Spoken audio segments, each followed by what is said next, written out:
Assalamualaikum warahmatullahi wabarakatuh. Perkenalkan, nama saya Puput Puspita Purwasari, NIM 180321100091. Saya di sini akan mempresentasikan mengenai fungsi produksi Cobb-Douglas Frontier Stochastic demi memenuhi ujian tengah semester mata kuliah Ekonomi Produksi Pertanian. Pada kali ini kita akan membahas tentang produksi jagung di wilayah Madura, di mana variabel yang digunakan ada 4, yaitu ada benih, tenaga kerja, pupuk kandang, dan fosfat.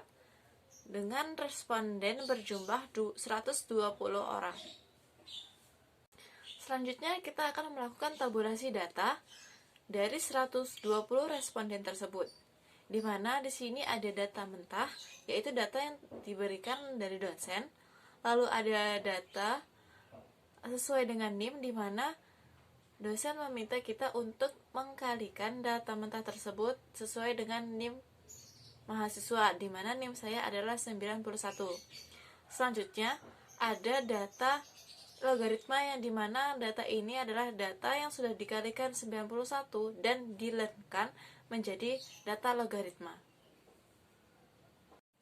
Selanjutnya yaitu proses analisis. Pada uji produksi jagung kali ini, kita menggunakan alat analisis yaitu Frontier, di mana terdapat di dalam slide ini. Kita telah melakukan beberapa langkah-langkah tersebut sehingga muncul output.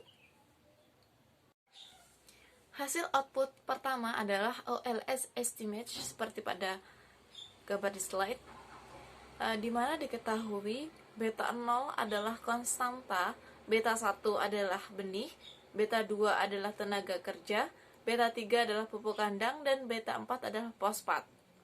Dengan di sini terdapat juga ada koefisien, standar error, dan t-ratio. Kita akan menginterpretasi menggunakan MLE estimate, yaitu output yang selanjutnya.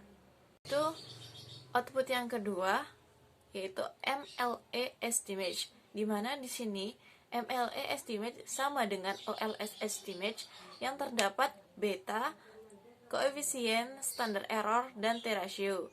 Namun di sini kita menggunakan LR untuk menginterpretasikan outputnya, untuk mengetahui apakah terdapat inefisiensi atau tidak pada fungsi produksi jagung di wilayah Madura ini.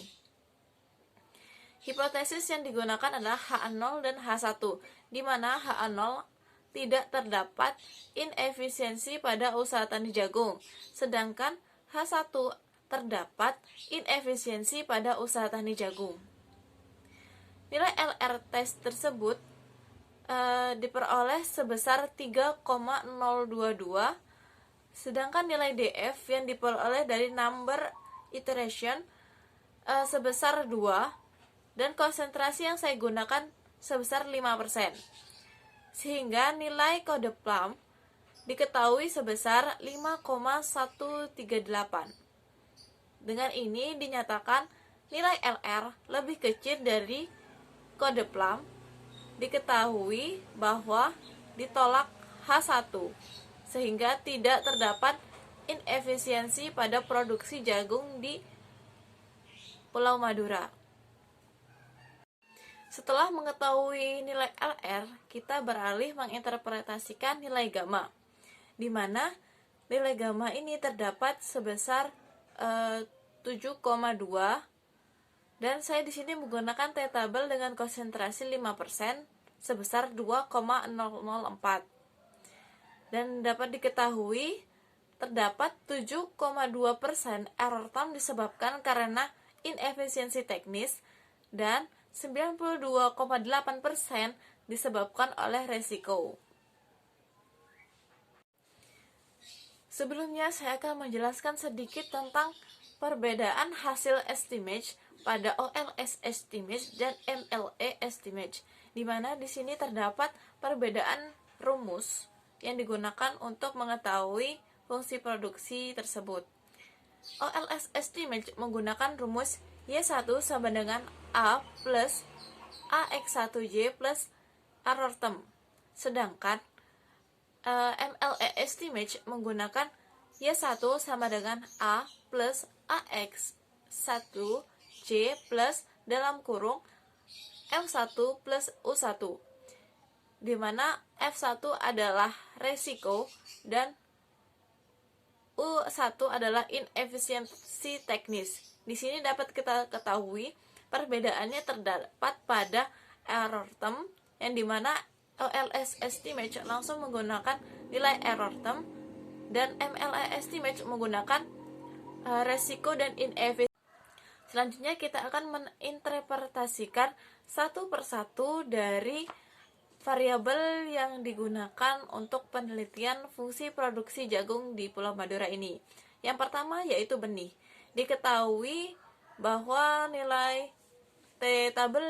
tabelnya yang menggunakan konsentrasi 5% itu sebesar 2,004, yaitu lebih besar daripada T hitung yang sebesar 1,77 dan dikatakan tidak signifikan terhadap produksi jagung. Selanjutnya yaitu variabel yang kedua, tenaga kerja, sama menggunakan konsentrasi sebesar 5%, yang dimana T tabel sebesar 2,004 lebih kecil dari nilai T hitung sebesar 2,97, sehingga dikatakan signifikan terhadap produksi jagung.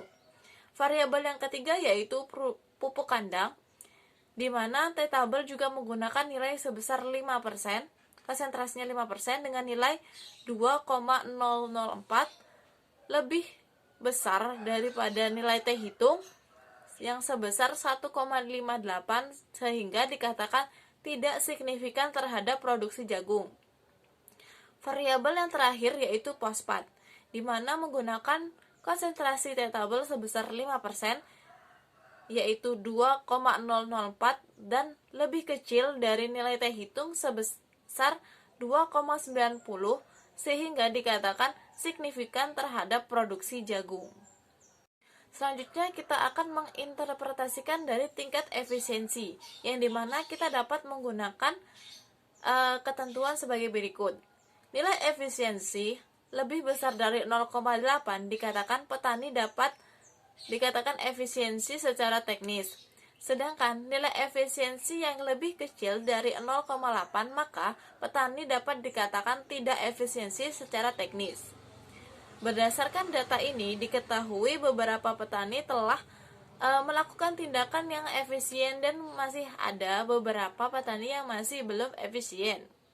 Sedangkan rata-rata petani jagung di Madura sebesar 0,56, yang dimana lebih kecil dari 0,8, sehingga dikatakan belum melakukan petani secara efisien.